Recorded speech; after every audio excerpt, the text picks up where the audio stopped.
Boa noite a todos e a todas, quem está nos assistindo ao vivo, quem vai assistir posteriormente no YouTube.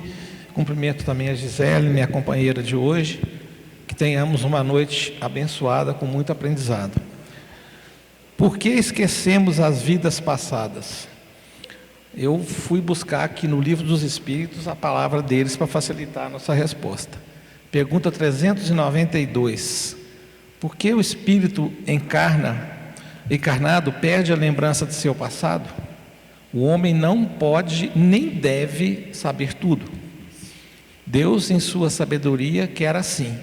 Sem o véu que lhe encobre a certas coisas, o homem ficaria deslumbrado, como aquele que passa sem transição do escuro para a luz.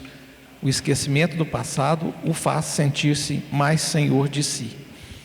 E complementando, o esquecimento temporário das vidas passadas é um mecanismo da misericórdia divina que visa permitir ao espírito um novo recomeço. Ele não perde suas aquisições morais e intelectuais, mas apenas os detalhes. Aí eu vou complementar com o seguinte, o véu do esquecimento é uma bênção. A gente já respondeu essa pergunta aqui algumas vezes. Muitos de nós não suportariam ver e saber o que aconteceu no passado. Eu mesmo já contei de um amigo que eu tenho que fez um processo desse, e o que ele viu, o que ele presenciou foi muito pesado.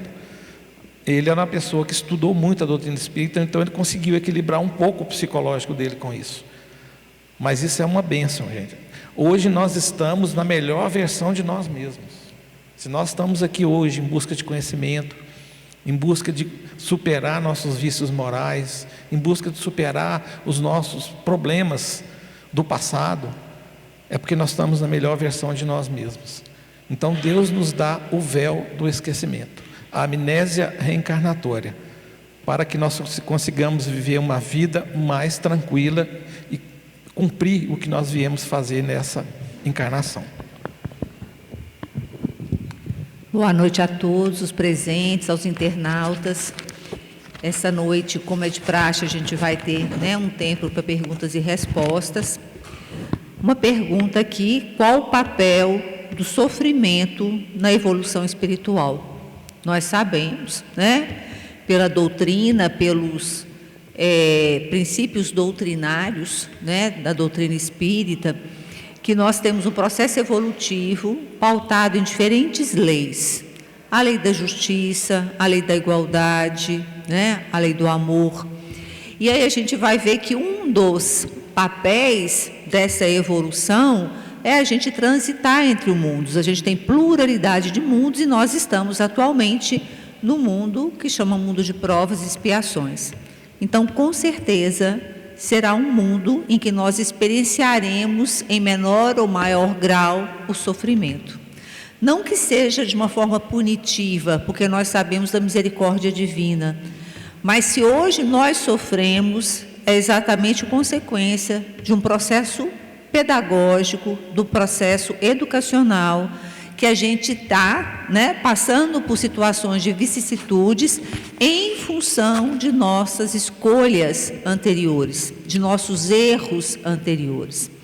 Então, como o Humberto acabou de falar, nós hoje somos a melhor versão nossa, quer dizer que nós já erramos muito, nós continuamos a errar. E se nós hoje somos os melhores até nesse momento, quanto de evolução que nós chegamos, imagina o quanto nós já erramos anteriormente.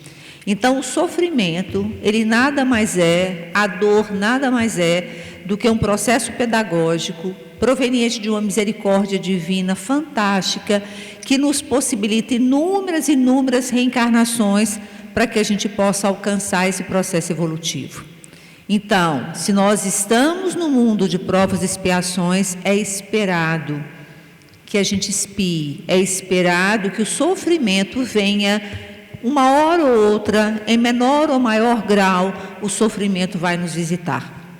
E cabe a nós entender nesse processo pedagógico, cabe a nós entender, passar por esse sofrimento, entender que ele tem um benefício, que ele é de fato uma colheita de erros anteriores e que de forma que eu encaro esse sofrimento atual, eu consigo evitar sofrimentos e dores futuras em próximas reencarnações.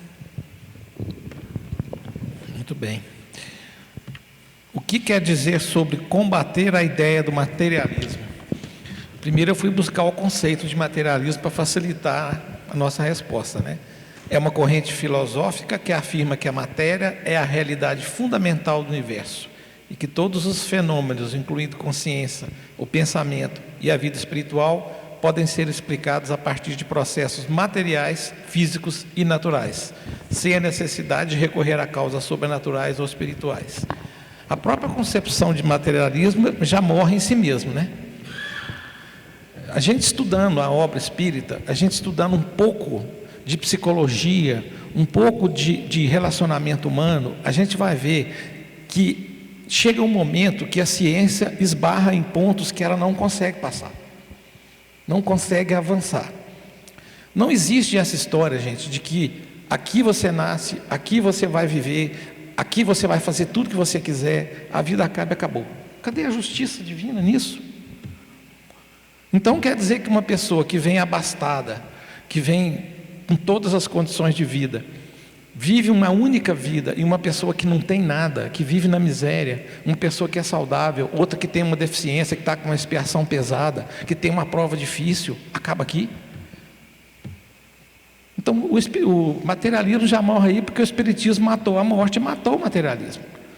E nós temos que combater essa ideia porque ela não se sustenta em nenhuma época da humanidade. É só ter um pouco de razão que nós vamos perceber que sem a versão espiritual, sem a vida espiritual, não existe vida. Não teria justiça.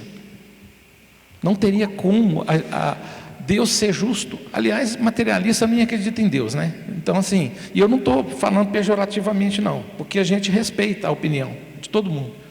Se a pessoa quiser ser assim, se ela viver uma vida assim, se ela for ateia, se ela não for, isso é um problema dela. Porque a evolução nossa, ela é feita em cima de cada um de nós individualmente, cada um cuida de si.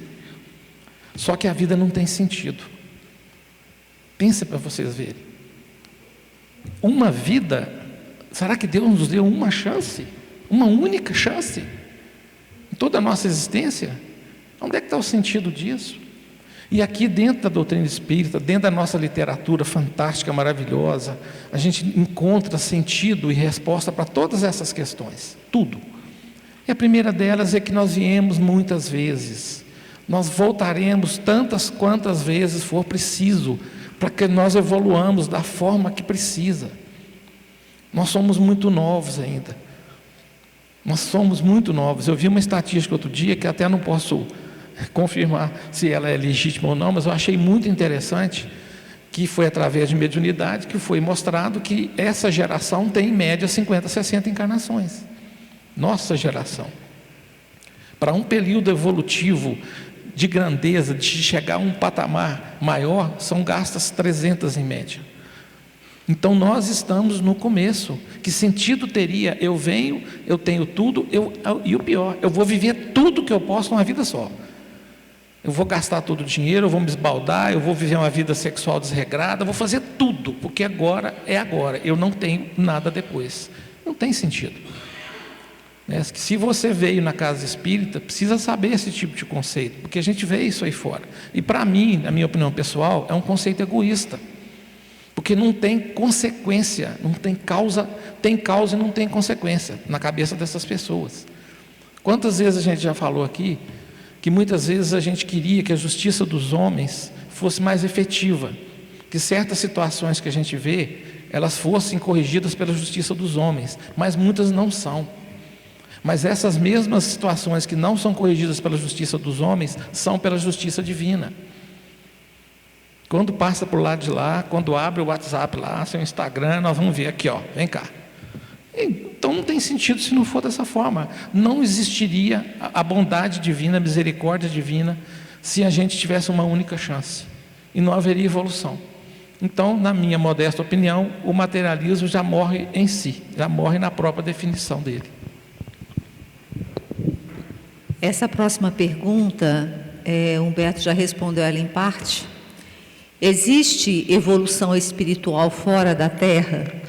Como ele acabou de falar, Nós temos como princípio doutrinário a pluralidade das existências. Nós transitamos, ora no mundo espiritual, ora no mundo terrestre. A gente vai fazendo essa alternância ao longo do tempo. Esse é o processo evolutivo. Como o Humberto acabou de falar, como os materialistas acreditam numa única vida, né, com início, meio e fim, que perde completamente todo o sentido de você tentar ser uma pessoa boa, honesta, porque tudo vai se extinguir numa única existência.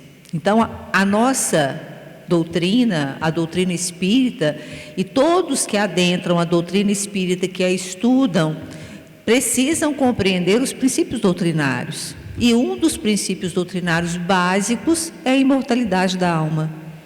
Nós acreditamos na reencarnação, nós acreditamos na pluralidade dos mundos, nós acreditamos que nós vamos fazer essa transição entre os mundos espiritual, terra, né, material, ao longo de um processo evolutivo de muitos e muitos anos. Então, se é esperado que o processo evolutivo aconteça aqui enquanto encarnados, obviamente ele vai dar sequência no mundo espiritual. Quando nós desencarnamos, nós continuamos nós mesmos com nossa individualidade em outro plano.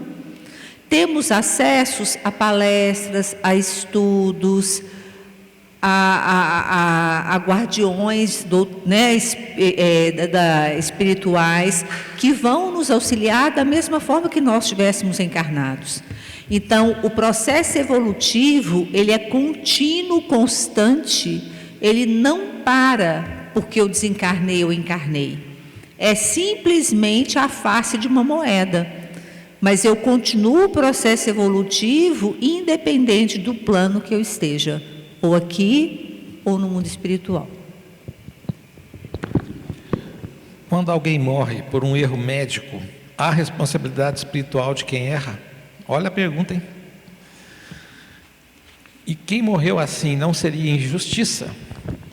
Eu vou falar uma frase que eu ouvi numa palestra do Haroldo Dutra que eu achei genial. Ele fala o seguinte: o mundo está cheio de injustiças, mas não tem ninguém injustiçado. Vou repetir: o mundo está cheio de injustiças, mas não existe ninguém injustiçado. Todos nós temos um caminho a seguir. O erro, aqui ó, vamos tratar do erro médico primeiro. Quando a pessoa mata alguém sem querer, não é homicídio culposo? Então, se há um erro não intencional, existe uma questão culposa. Da mesma forma que existe o erro na forma que a gente comete pela vida, isso aqui pode ser passível de reparação no futuro. Porque se isso for por justiça dos homens, pode ter uma culpabilidade. Se comprovada alguma imperícia, se comprovada alguma negligência, com certeza. E a justiça divina não funciona diferente. O que acontece, gente, é que existem agravantes, existem atenuantes para as coisas. Eu falei aqui ontem, principalmente no estudo que eu fiz aqui, que nós podemos mudar a forma com que nós vamos desencarnar nessa vida, agora. Nós podemos mudar o nosso destino, nós podemos ter aquilo que Emmanuel fala na pergunta 149 do Consolador, que é uma passagem suave. Nós cometemos erros. Eu não gosto da palavra pecado, eu já falei aqui, ela foi depreciada. Então, na justiça divina, no que a gente conhece, os erros existem, eles vão ser avaliados. Se precisar de reparação, que reparem. Agora, a pessoa que sofreu esse tipo de coisa, ela não é injustiçada. Isso pode estar no projeto dela. Então, assim, tem muita, na minha opinião, tem muita vitimização, sabe? Tem muita terceirização. Ah, Deus quis... Gente, Deus não está preocupado, porque Ele nos deu escolha, Ele nos criou, Ele nos deu livre-arbítrio. A partir daí é conosco.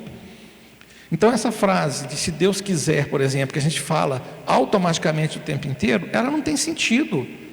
Você acha que Deus vai vir aqui e falar assim: eu quero que você faça isso, eu quero que isso que você fez dê certo? Uai, gente, nós temos que pensar. Doutrina espírita, fé raciocinada, a razão é a base do nosso estudo. Então, quando existe esse tipo de situação, aquela pessoa pode estar com aquilo no plano reencarnatório dela. A gente não sabe, porque cada um tem a sua peculiaridade, a sua especificidade, é personalizado. Mas tira fora a revolta, tira fora o que o Zé Amaral costuma falar, a gente agrega muito sofrimento numa dor que já é grande, e que essa dor nos alavanca, essa dor nos empurra para frente. Muitas vezes a gente tem que passar por situações muito dolorosas, faz parte da nossa evolução. A dor é a mola propulsora, ela falou aqui, que impulsiona a humanidade. Muito do que a gente vê de problema é que quando a gente não consegue enfrentar essa dor e toma atitudes absurdamente erradas. Vou dar um exemplo do feminicídio. O que é um feminicídio? Além de uma grande covardia, é um homem que não conseguiu dar conta da sua própria dor. E eu posso citar aqui várias circunstâncias dessa dor. Geralmente ele é rejeitado num relacionamento. Geralmente ele não consegue imaginar a possibilidade de ver a sua companheira com outra pessoa. E não vou aprofundar não, para vocês terem uma ideia. Essa dor é lancinante, ela vai começando a... E a pessoa tem dois caminhos. Ou ela se contém na sua dor, procura ajuda, procura significar, ressignificar a sua vida, a sua dor, ou ela vai para um caminho desse. E é tão impressionante isso, que os feminicídios estão aumentando a cada dia, num nível de crueldade cada vez maior. E as pessoas não se importam se elas vão passar o resto da vida presas. Não se importam que os filhos vão ficar, além da mãe, também sem o pai.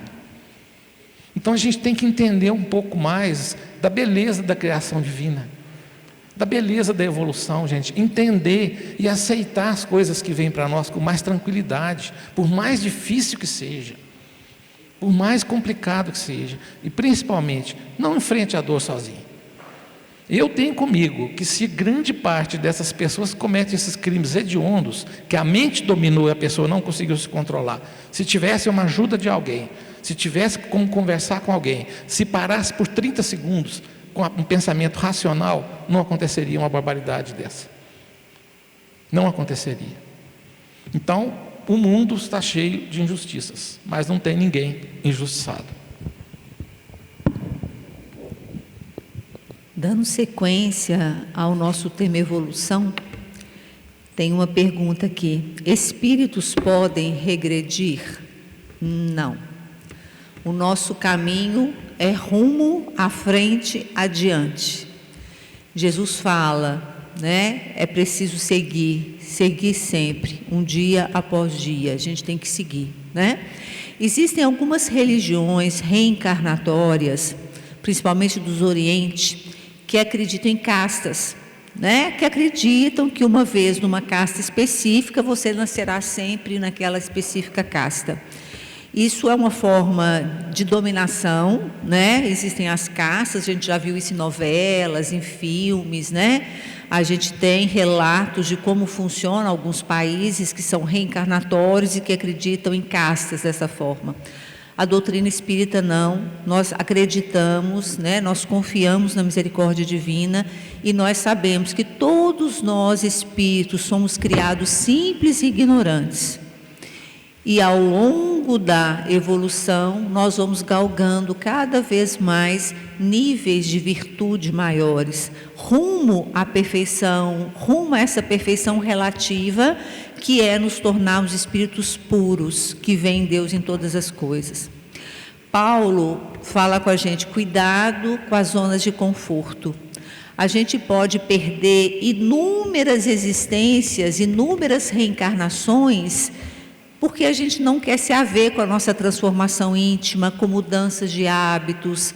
Então, nós podemos sim perder um tempo precioso na nossa evolução, mas nunca retroceder, nunca regredir.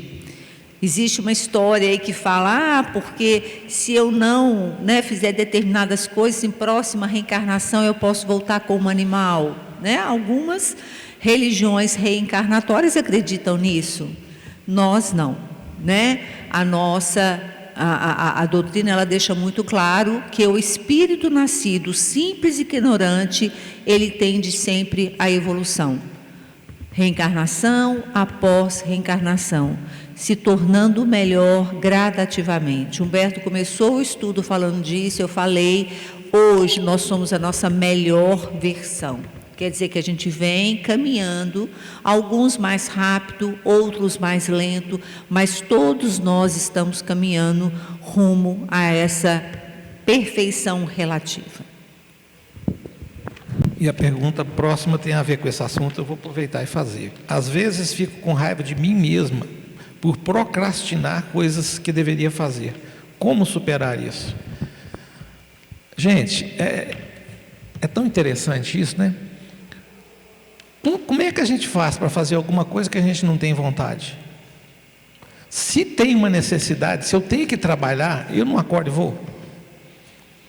Então eu acho que a procrastinação é uma das piores coisas que pode existir na nossa vida, se a gente tem a consciência, como ela tem aqui, que precisa melhorar. Sai um pouco de si, dá um passo. Às vezes é sair da zona de conforto um pouquinho. Gente, Mao Tse Tung fala que toda grande caminhada começa com o primeiro passo, então tem que dar o primeiro passo. Eu falo porque eu já saí várias vezes de situações dessas, porque eu via que eu tinha que sair. Eu cedi várias vezes, outras tantas vezes eu não cedi. Procura aonde você vai conseguir. Gente, eu falo muito aqui, se a gente precisar de fazer terapia, vai para terapia. Se precisar de um psiquiatra, vai para um psiquiatra. O que tem? Eu acho assim, é um absurdo eu ter que falar isso no século XXI, com preconceito ainda, com coisas que estão aí para nos servir, a medicina, a psicologia. Às vezes a pessoa está desse jeito, ela tem sinais de depressão e não sabe. Às vezes tem sinais de ansiedade que mascaram a própria depressão e não sabem. Converse com as pessoas, fale. Porque a preguiça, se for uma preguiça enraigada mesmo, ela só vai prejudicar você e vai atrasar o que ela falou aqui. Por que a gente tem essa versão melhor de nós mesmos? Estamos aqui numa casa espírita maravilhosa, com essa energia fantástica, com essa doutrina espetacular, com uma literatura, com tanta coisa maravilhosa que eu não sei nem falar. Está aqui na nossa mão, vamos dar o primeiro passo. Você vai procrastinar uma coisa que vai te dar dinheiro? Será que vai? Por mais que você não queira, mas vai te dar dinheiro? Então por que nós vamos procrastinar alguma coisa que vai me trazer uma evolução moral, que vai me tornar um ser humano melhor, que vai me fazer evoluir enquanto pessoa e trazer uma paz para o meu coração que muitas vezes eu não tenho? E aí, só para fechar, paz a gente não negocia, gente. Paz é inegociável. E às vezes você não tem essa paz porque fica parado no tempo. E só para fechar, a frase que o Zé falou aqui outro dia, que eu incorporei na minha linguagem: insanidade é você fazer a mesma coisa e querer um resultado diferente. Não vai adiantar. Não tem como adiantar. Então tem que mudar. Primeira coisa, reconhecer o que está procrastinando, reconhecer o que está empurrando com a barriga. Procura ajuda e se movimente. Sai do lugar, dá um primeiro passo. Eu vou só contar um caso rápido aqui, que eu não quero me alongar, que muitas vezes a gente vê as situações. Eu atendi uma pessoa lá no Joana d'Arc há pouco tempo, num acolhimento fraterno, porque me pediram, porque ele é viciado em droga há mais de 25 anos. Há mais de 25 anos, cocaína, crack e bebida alcoólica. Fiquei com ele 2 horas, montei todo um projeto de vida com ele. Montei todo um esquema de apoio dentro da casa, com estudo, com passe, levando para ele uma nova visão da vida. O que ele fez, gente? Não deu nem o primeiro passo. Ele está empurrando com a barriga, tem 25 anos, e eu virei para a família, para a pessoa, falei assim: olha, é duro que eu vou te falar, mas eu acho que nessa aí não vai melhorar não. Porque a pessoa não quer, está procrastinando, sabe que está ruim, sabe que aquilo está acabando com a vida dela, e nem sequer quer procurar ajuda. E está sim de gente que está com problema psicológico grave, problema psiquiátrico grave, somatizando o corpo, adoecendo por causa de problemas mentais, e, enfim, e não procura ajuda. Porque um dia enfiaram na cabeça dela que tomar um medicamento psiquiátrico não pode, que é coisa de doido. Nós estamos na Idade Média, nós estamos lá na época da Inquisição. Não pode fazer terapia, porque não vai pagar um psicólogo para escutar ela falando. Nós temos que sair dessa névoa de ignorância e pedir ajuda quando a gente precisar, exercitar a nossa humildade.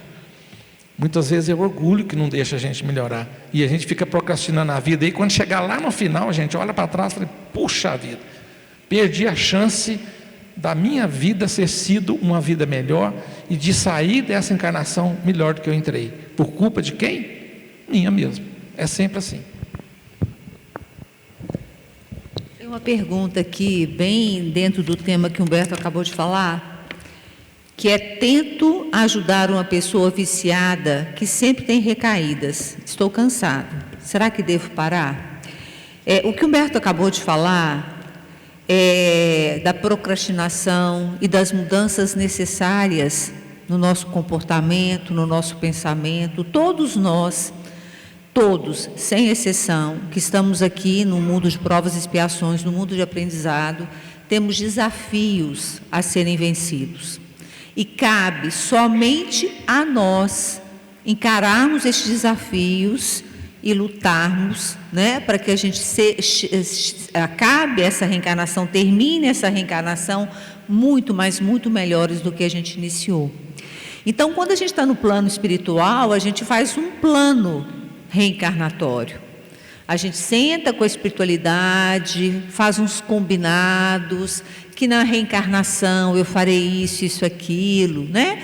Quando nós chegamos aqui, a gente tem um esquecimento desse plano reencarnatório.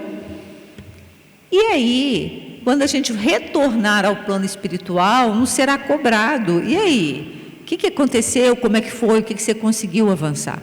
Né?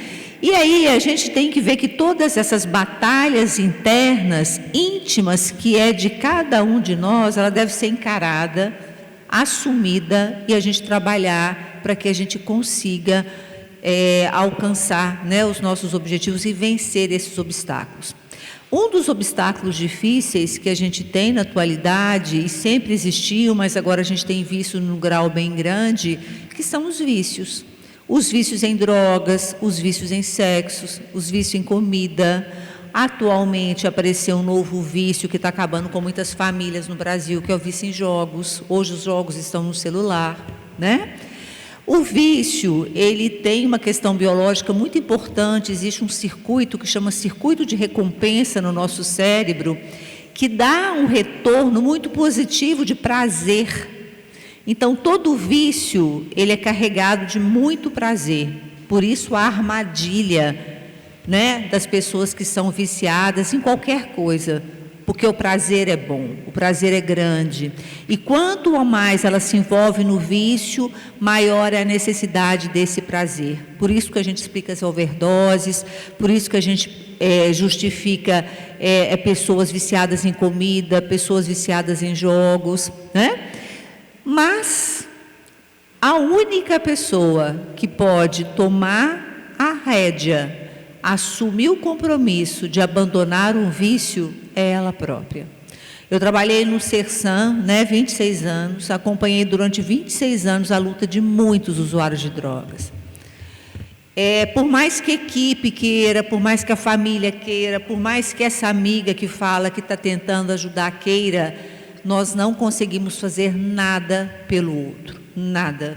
Por mais que eu ame meu filho, meu marido, as pessoas que em torno de mim que estão viciadas, eu posso fazer muito pouco se ela não quiser. Agora, se ela o desejar, se ela quiser, nós sabemos que é um desafio dificílimo, mas se ela assumir esse compromisso de abandono do vício, toda a nossa ajuda vai ser muito benéfica. Então, de fato, é muito difícil ajudar aquele que não quer ser ajudado. Então, a gente chega em exaustão, a família chega em exaustão, porque a gente quer dar ao outro aquilo que ele não está preparado para receber. Então, não que a gente tenha que abandonar, mas a gente tem que trabalhar com essas pessoas que a minha ajuda, o meu auxílio, o auxílio da família, o auxílio da casa espírita tem limite. E o limite é exatamente o desejo daquele que está sofrendo no vício. A gente precisa orar para a misericórdia divina, ajudar, para que essa pessoa tome frente, assuma o compromisso e de fato queira mudar. Do contrário, vai ser muito difícil. Pode o espírito reencarnar contra a sua vontade? Fui buscar na literatura, O Céu e o Inferno, capítulo 7, Código Penal da Vida Futura, fala sobre esse tema. Sim, espíritos endurecidos ou culpados podem ser compelidos a reencarnar como parte de um processo educativo. Deus, por sua justiça e amor, permite isso visando o progresso. Quando a gente foi criado, e isso é base doutrinária, sem conhecimento nenhum. Nós nascemos espíritos todos iguais. Aí foi nos dada a escolha. A partir de agora você tem o livre-arbítrio. Aí se explica a origem do mal. Quem foi para um lado, quem foi para o outro lado. Simples assim.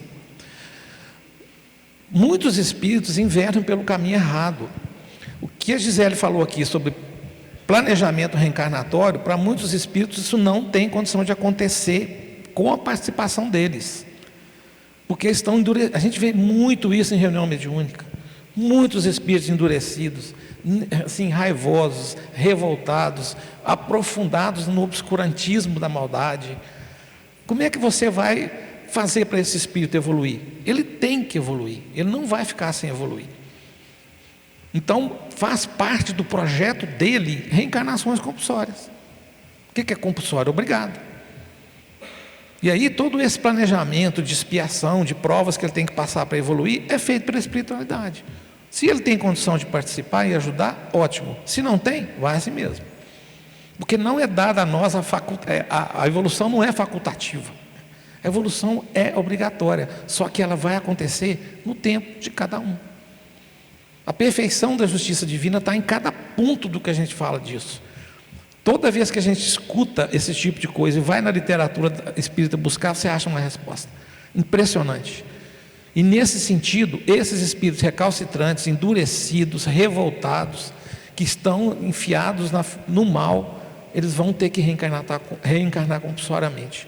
E só para finalizar, esses espíritos, para chegarem numa reunião de desobsessão, às vezes a espiritualidade leva muito tempo de convencimento. E muitas vezes a gente não os convence a sair daquele pronto-socorro espiritual, que é a reunião de desobsessão, para ir para um hospital se cuidar, curar. Como aqui a gente vê que tem muita gente que está recalcitrante, que está na procrastinação e não quer dar o primeiro passo para sair.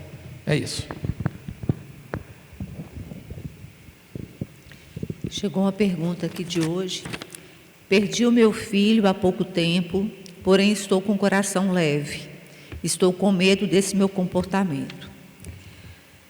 Olha, enquanto espíritas, né, nós estamos numa casa espírita, nós estamos estudando a doutrina espírita, que pauta, pelo princípio básico, a imortalidade da alma.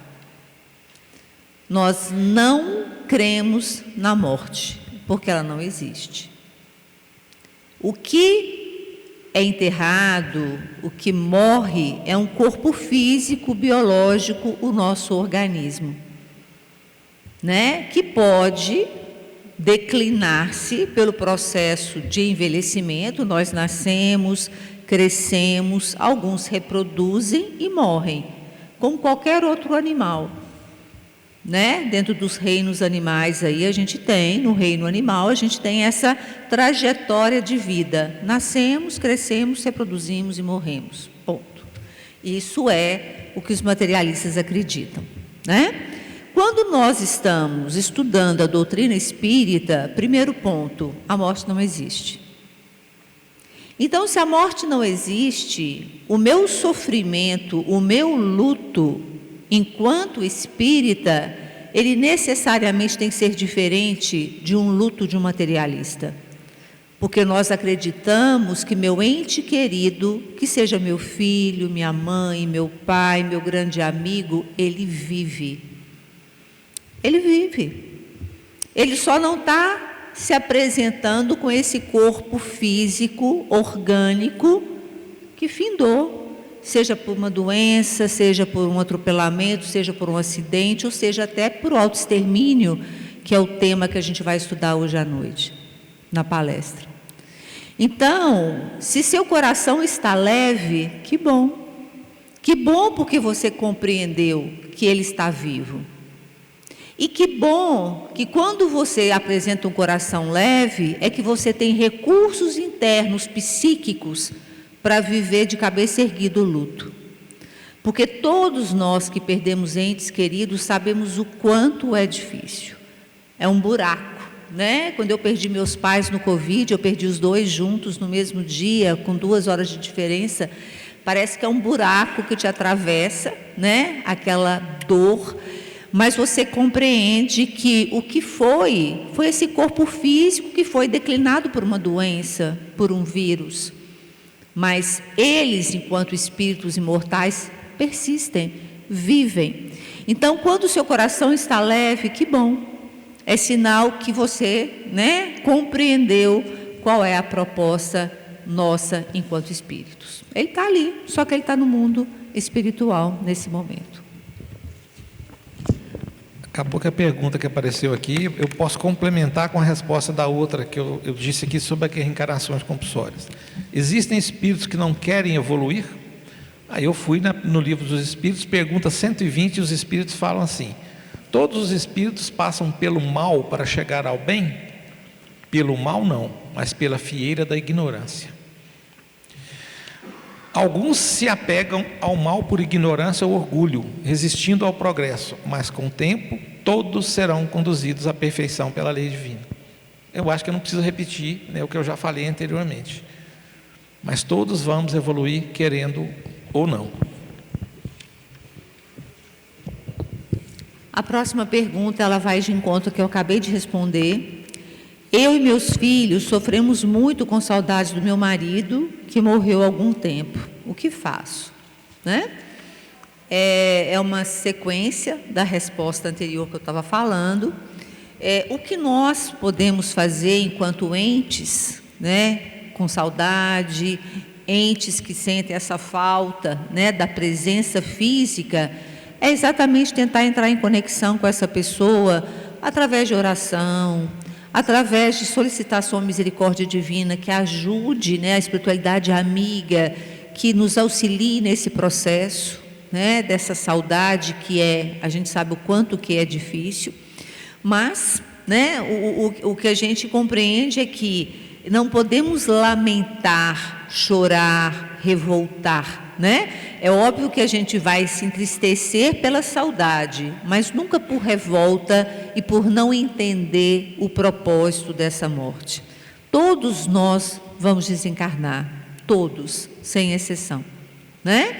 E uns mais rápido, outros mais, né, alguns vão chegar aí, a gente está vendo a longevidade nunca teve tão alta, né? Nós temos pessoas em Divinópolis, várias já com mais de 100 anos. Então, enquanto a gente aumenta a qualidade de vida, a gente aumenta o nosso tempo dessa reencarnação. Mas quantas crianças que morrem com 2, 7 anos, que a gente não consegue compreender, né? E que a mãe, o pai não conseguem compreender essa morte tão prematura. Mas aí entra outro aspecto extremamente importante da nossa fé, a confiança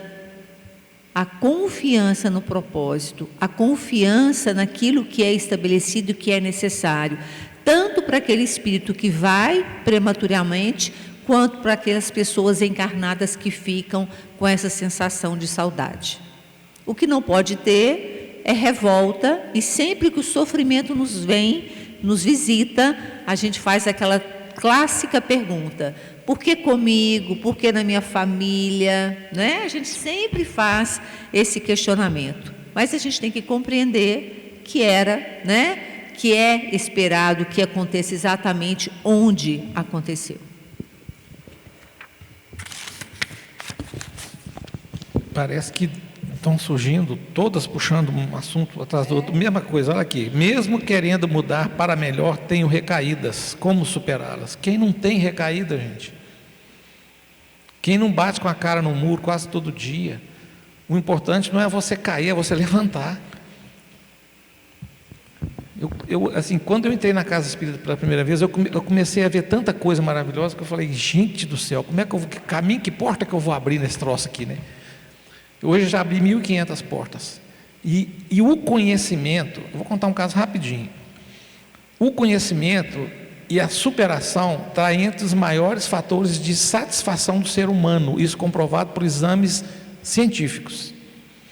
Quando a gente aprende, o lobo frontal, eu não sou da área, você às vezes fica pipocando aqui, ó, de satisfação. Quando eu supero alguma coisa, um jogador de futebol que bate um recorde, um atleta que consegue baixar um tempo, um lutador de jiu-jitsu que consegue chegar numa final, igual o meu amigo JP ali.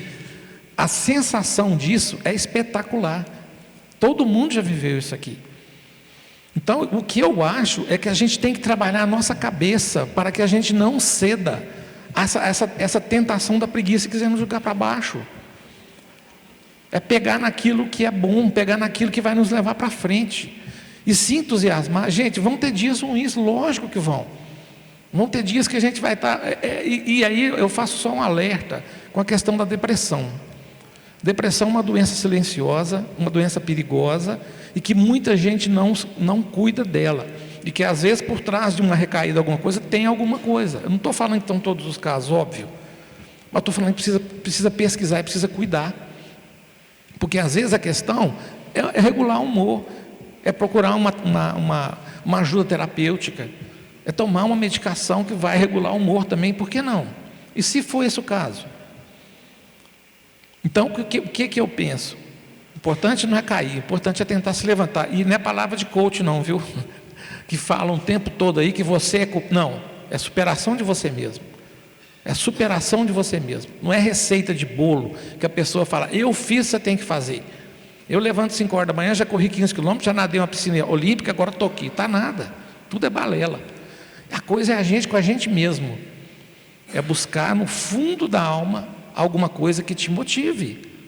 E eu falo para vocês, o conhecimento, a vontade de aprender é uma alavanca na nossa vida. E a doutrina espírita nesse ponto não tem nada igual, gente. São obras incríveis, fantásticas, maravilhosas, e que a gente vai passar uma vida inteira e não vai conseguir estudar quase nada dela. É isso. Acho que é a última, né? Dando sequência que o Humberto acabou de falar. Já errei muito e tenho muita dificuldade de acreditar que posso construir hábitos de espíritos mais iluminados. É exatamente o que o Humberto acabou de falar, né? A primeira coisa que a gente tem que ter consciência, conhece-te a ti mesmo, isso é claro. Se a gente nos conhece, nós sabemos das nossas mazelas, das nossas dificuldades, mas também nós sabemos dos nossos potenciais e valores, né? Todos nós temos muito valor, muitas qualidades, mas também temos nossos defeitos. Se eu primeiro me conheço, né, e conheço e sinto onde eu quero melhorar, onde eu preciso melhorar, a gente precisa iniciar pelo pensamento, né? Se eu consigo orar e vigiar os meus pensamentos, com certeza eu terei palavras mais edificantes, ações mais edificantes e comportamentos mais edificantes. Então, tudo começa com aquilo que eu acredito e que eu penso. Todos nós, Humberto acabou de falar, nós não somos, né? Nós somos fadados à evolução. Nós somos fadados ao crescimento e à melhoria constante, né? É impulsionando a gente rumo aí a essa perfeição. E eu só vou conseguir chegar a essa perfeição relativa se eu consigo entender de fato quem eu sou. O que eu preciso melhorar? E à medida que eu vou transformando pensamentos em atos, com certeza eu vou transformá-los em hábitos. E quando eu percebo, já automatizou. Vocês acham que Chico Xavier, um Divaldo, um Francisco de Assis, São Francisco, precisavam pensar para fazer caridade? Era automático. E nós também vamos chegar no momento em que a fraternidade, a compaixão, a empatia farão parte do nosso dia a dia de forma automática. Nós vamos chegar nisso. Mas a gente precisa dar o primeiro passo. A gente precisa, como o Humberto falou, parar de procrastinar e assumir o leme das nossas mudanças necessárias e fazer com que cada dia, como se fosse o AA mesmo, que só por hoje eu tente ser melhor do que eu fui ontem. Só por hoje que eu consiga ser menos hostil, que eu consiga ser menos impulsivo, que eu consiga ser menos egoísta, que eu consiga controlar o meu vício da fofoca ou da bebida, né? Que seja por um dia, porque a nossa evolução é feita de muitos dias, mas um dia tem 24 horas e é o que é possível para mim nesse momento. Então, que a gente saia daqui de fato com esse compromisso de procrastinar menos, nos conhecer mais e mudar gradativamente para que a gente possa de fato evoluir como nos foi convidado, né? Quando fala sede perfeitos, como perfeito é o vosso Pai Celestial. Muito obrigado, gente. Boa noite a todos. Que vocês voltem para casa em paz. Obrigada, gente. Até a próxima.